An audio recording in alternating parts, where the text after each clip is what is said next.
Banyak terjadinya kasus pelanggaran terhadap aturan karantina bagi suspek COVID-19. Teknologi monitoring diperlukan untuk mengawasi gerak suspek COVID-19 agar menekan tingkat penyebaran virus.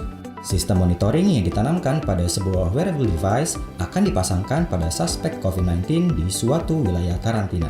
SIMONIC merupakan singkatan dari Smart Innovated Monitoring for COVID-19. Jadi dalam satu perangkat seperti ini, sistem yang dibutuhkan untuk memantau keberadaan dari si individu dalam pengawasan tadi semuanya sudah ada di sini. Membantu proses pengawasan terhadap individu-individu yang ada dalam karantina. Ya, jadi kemanapun saya pergi, saya memakai gelang ini, dan kemudian posisi saya bisa tertracking. Setelah melalui fase uji lab, saat ini SIMONIC telah menjalankan uji fungsional dengan dipasangkan kepada relawan internal LIPI yang mewakili lokasi dan gender di kawasan Bandung. Harapannya, alat ini akan dapat diimplementasikan untuk membantu pemerintah dalam upaya menurunkan reproduction rate COVID-19.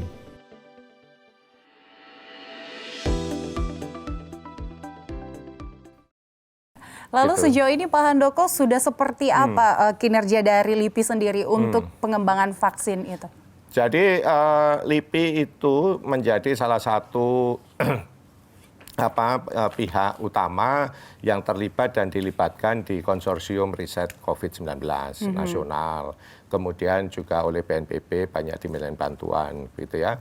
Jadi kami dan kebetulan LIPI itu kan mengcover semua ilmu. Gitu, semua bidang keilmuan kecuali ilmu kesehatan. Oh, ilmu kesehatan. Sebenarnya ya gitu. Tetapi terkait dengan COVID-19 ini kalau kita bicara vaksin misalnya imunomodulator itu sebenarnya bukan hanya ranah ilmu kesehatan. Itu lebih ranah bioteknologi, virologi dan sebagainya yang notabene di LIPI juga banyak peneliti yang melakukan itu, sehingga tidak heran sekarang LIPI pun aktif terlibat misalnya di pengembangan vaksin, juga di whole genome sequencing, juga di alat deteksi, ya alat deteksi pengganti PCR, ya karena PCR kan terlalu mahal sebenarnya ya, dan banyak daerah yang belum tersedia, jadi kita mengembangkan alat yang tidak perlu memakai PCR misalnya ya, tapi memiliki akurasi yang kurang lebih sama lah misalnya ya, yang mendekati gitu ya. Kalau dengan pengembangan imunomodulator herbal itu seperti apa sejauh ini Pak penelitian? Kami sudah melakukan uji klinis, kita kan bekerja sama dengan industri farmasi swasta ya, untuk 2 formula yang basisnya dari herbal Indonesia ya, bahan alam Indonesia. Dan itu sudah selesai dilakukan uji klinis pada 16 Agustus yang lalu. Ya, 16 Agustus yang lalu di Wisma Atlet ya, di Rumah Sakit Darurat Wisma Atlet. Dan kita berharap sih hasilnya akan keluar ya kemungkinan akhir bulan ini atau awal bulan depan lah dari BPOM ya. Karena kan BPOM menjadi pihak yang memiliki otoritas untuk melakukan assessment ya terkait hasil itu, kemudian mereka nanti yang akan menetapkan oh ini memang proven gitu ya. Berarti dengan kata lain setelah ada keluar asesmen dari BPOM bisa dipasarkan langsung ke masyarakat betul, ya persis, Pak? Persis. Betul. Produk apa yang digunakan pada saat untuk penelitian imunomodulator herbal ini Pak? Jadi waktu itu kita menguji 2 formula ya. Yang pertama yang basisnya itu Cordyceps. Cordyceps itu semacam jamur ya. Gitu, jamur yang aslinya di Himalaya sih ya, bukan lokal sini, tetapi sudah dibudidayakan lokal ya. Kemudian yang kedua itu formula campuran ripang jahe, sambiloto, meniran gitu ya. Ya, jadi dan keduanya ini memang ditujukan untuk penanganan terhadap pasien COVID-19 gejala ringan. Ya, gejala ringan. Itu nanti akan seperti apa Pak dengan mengkonsumsi imunomodulator herbal ini? Itu khasiatnya? akan mempercepat pemulihan dia yang gejala ringan. Ya. Seperti untuk sehingga dia tidak keburu jadi berat begitu ya. Tidak keburu jadi sedang, pokoknya berhenti di ringan, bisa segera sembuh lah, gejalanya hilang, kemudian bisa negatif ya. LIPI menjadi salah satu dari 5 lembaga ya Pak yang dipercaya untuk pengembangan dan meneliti virus.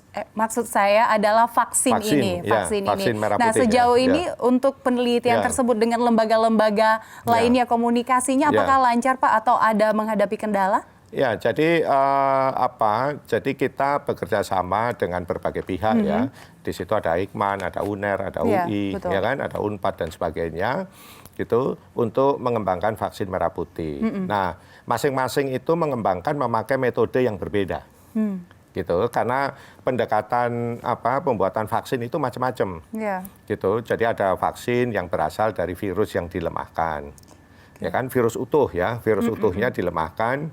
Kemudian dimasukkan ke tubuh dengan harapan tubuh menimbulkan reaksi menghasilkan antibodi kan, gitu. Tapi ada juga yang hanya mengambil sebagian proteinnya, gitu. Jadi protein yang kira-kira bisa merangsang reaksi pembentukan antibodi itu saja yang diambil, sehingga harapannya kan efek sampingannya, potensi efek sampingannya lebih kecil, gitu. Nah, jadi itu masing-masing mengembanggan vaksin dengan metode yang berbeda-beda. Kalau untuk kasus kami di LIPI itu kami basisnya dari protein ya. Dari protein. Dari protein rekombinan istilahnya. Ya, jadi itu. Jadi 5 lembaga ini dengan metode yang berbeda-beda diharapkan nanti. Karena vaksin itu tidak ada yang tahu yang mana yang paling bagus. Ya kan, jadi semua harus dicoba gitu. Kalau satu lembaga saja mencoba kan lama nanti kan. Ya, betul. Ya, jadi ya masing-masing banyak pihak udah harus dicoba semua. Di dunia kan juga begitu. Ya kan, yang Sinovac itu kan dari vaksin yang virus yang dilemahkan misalnya. Tapi yang AstraZeneca itu kan beda lagi misalnya ya, gitu. Iya, karena kita belum tahu mana yang akan berhasil. Masih dalam tahap pencarian ya Pak, mana yang terbaik nanti akan dilakukan. Iya, dan kita berkejaran dengan waktu kan, sehingga semua harus dicoba. Pokoknya semua coba. Kalau untuk targetnya memang bisa targetkan tahun depan? Ya, untuk vaksin ini, Pak? kita harapannya tahun depan, ya, gitu. Harapannya tahun depan. Meskipun selalu saya sampaikan ke semuanya bahwa tidak ada satu orang pun yang bisa menggaransi bahwa akan ada vaksin, ya, gitu. Jadi itu jadi ya istilah saya selama belum ada hitam di atas putih, ya kita harus melakukan apa yang kita bisa, gitu ya. Tadi 3M, ya. 3M, oh iya, sebenarnya kan itu ya, yang paling penting itu 3M. Protokol kesehatan sederhana itu. Sekarang karena ya. itu yang paling kita bisa kontrol kan, kita sendiri yang bisa mengontrol ya, misalnya. Ya, tadi Pak Handoko sempat menyinggung bahwa ada efek samping. Mungkin ada yang merasa menjadi demam, nyeri otot. Nah, ini banyak hal yang menjadikan masyarakat takut untuk mendapatkan vaksin. Nah, kalau Pak Handoko sendiri melihat itu bagaimana? Ya, itu wajar. Gitu ya, itu wajar begitu. Dan sejujurnya ya kita selalu, kalau kami dari kalangan periset ya, akademisi kan kita juga tidak bisa bilang tidak ada satu vaksin pun yang 100% tanpa efek sampingan ya, begitu. Karena manusia itu kompleks ya, tubuh manusia itu kompleks dan setiap manusia itu berbeda-beda begitu. Ya, itu sebabnya meskipun sudah ada uji praklinis, kemudian uji klinis fase 1, fase 2, fase 3. Betul. Ya, pengembangan vaksin itu biasanya pada saat sudah diberikan secara massal pun itu masih diamati untuk 5-10 tahun. Gitu ya, dan kita banyak vaksin yang sudah berjalan akhirnya ditarik kembali. Gitu ya, karena memang menimbulkan efek sampingan jangka panjang ya, begitu.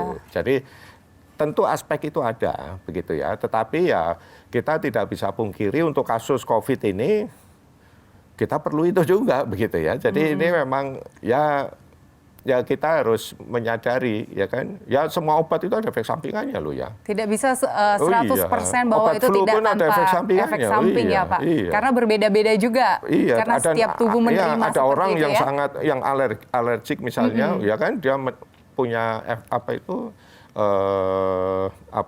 reaksi alergik yang luar biasa juga hanya karena minum obat batuk misalnya ya. Ada banyak kan itu ya, misalnya. Jadi ya kekhawatiran itu menurut saya wajar, tetapi tidak perlu juga terlalu berlebihan ya. Kan kita hidup kan juga bargaining ya. Ya harus ada risiko juga kan. Memang harus ada risiko dan tidak ada satu produk pun yang positif, pasti ada positif dan negatif. Ya Pak Handoko, nanti perbincangan ini akan kita lanjutkan di segmen berikutnya. Pemirsa tetaplah bersama kami di program VVIP.